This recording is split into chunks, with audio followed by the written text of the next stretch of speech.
All right, great. Well, thank you for inviting me to the Deep Tech Showcase. I'm Skylar Cullen, CEO of Summer Robotics, a Silicon Valley startup. Summer Robotics has developed a perception pipeline grounded in direct 3D modeling of the world to enable the next generation of machine vision applications. Summer Robotics, the machine vision technologies are bumping up against bottlenecks in challenging real-world applications. The current vision paradigm using cameras and point clouds results in buffering and transmission overhead and a fuzzy view of objects and their environment.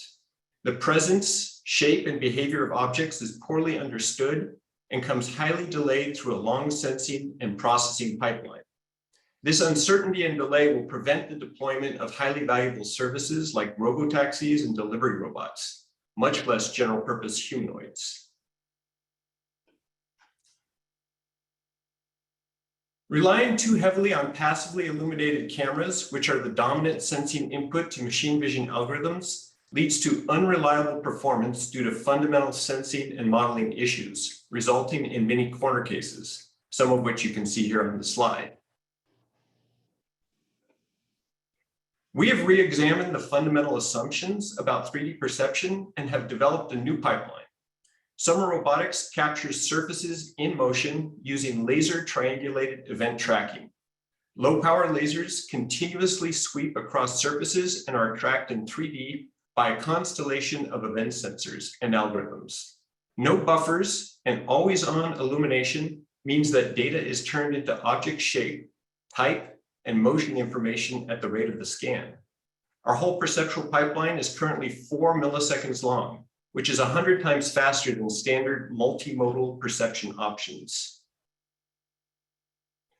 This demo shows the technology in action. 2 people are being segmented, tracked, and classified with updates occurring at the rate of each new laser swipe. Without waiting for data to buffer, we can update our knowledge about the presence and behavior of a pedestrian in milliseconds. The top view shows the segmented objects. Every new laser swipe updates the position, size, and velocity of the object. The center bottom view shows that each person is being classified as a pedestrian using our geometry and custom AI algorithm. Oops. Consider when this low latency will be important. For example, we can shorten the distance that an autonomous vehicle needs to perform an evasive maneuver to avoid hitting a suddenly appearing pedestrian from 10 meters to under 4 meters. Every car, robotaxi, and delivery robot needs to incorporate our technology into their perception solution to safely navigate the dense urban corridors. Triangulation delivers exceptional surface precision at short distance. Our solution can support running many triangulated sensors and lasers with low compute and low latency, without requiring the system to be rigidly mounted. This high precision and low latency will enable new, highly valuable robotic manipulation, navigation, localization, and inspection capabilities. The non-rigidity will enable highly novel applications such as coordinated drone swarms. The company has been earning revenue through sales of software and hardware evaluation kits. We have customers across several markets actively testing and in some cases creating prototype products based on our SDK. We're discussing an exciting set of upcoming applications with customers in a variety of markets, including underwater obstacle avoidance, robotaxi and delivery, legged robots, 3D inspection for manufacturing, and even gaming and metaverse. This is all a testament to the wide applicability of our core technology. We're also working on an AFWERX proposal and would like to connect with Air Force stakeholders who see applications of our technology. And we're also interested in connecting with additional commercial customers. And for investors, we're planning on raising a Series A round in early 2023. The 2 co-founders are both technologists with experience as executives at large technology companies in the SF Bay Area. We also have a talented team of engineers building the product. And thank you. I'm happy to answer any of your questions. Go ahead, Dave. Yeah, a great presentation. It's very interesting. And while you highlighted that you were looking at the Air Force, I believe it was, have you looked into contacting the Chief Digital and Artificial Intelligence Office at the DoD level? Not yet. I'd love to be put in contact with them. Yeah, I can help you with that. I think that that's a great program since you're an AI-backed software company that operates through hardware. I think they'd be interested to see what you're looking into, to see where there'd be DoD level applications that would be more at the joint level, right? Don't isolate yourself to one service. And then the other question I have for you is, do you have, what training sets are you using to grow the AI or the ML algorithm? Are you diversifying it in more complex environments? How are you training the AI or the ML up? Yeah, so for the AI portion, we use a combination of our own captures. Currently, it's in indoor environments, but whether it's indoor or outdoors actually isn't super consequential. And then we're also employing simulation tools for other environments that are more difficult to capture data from. And then actually, we can leverage already existing data sets from, for example, 3D sensing applications. So it's kind of a combination. As we build our solution and apply it toward more specific use cases, we'll be able to gather data. Another interesting thing about our technology is it requires far less data to train than, say, for example, camera-based technologies, because we pull out the exact object shape, position, size, and we don't have to control for any ambient issues with like colors and contrasts and that. So we're essentially required 10 to 100x less training data. Gotcha. The last follow on, and again, I'll pass it on from here. Do you have any human machine teaming where you've got the ability to have humans train the algorithm as you go through fairly dynamically, or does it have to be done in the back office with contained data sets?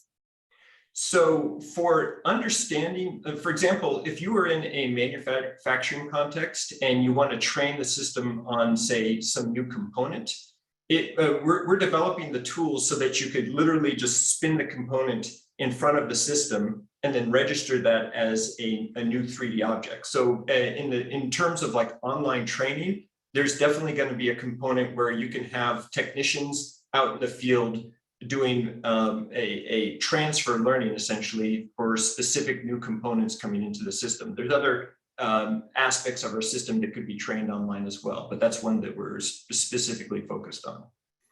Great, thanks. No, I appreciate you answering my questions. That's all I have. Thank you. Okay.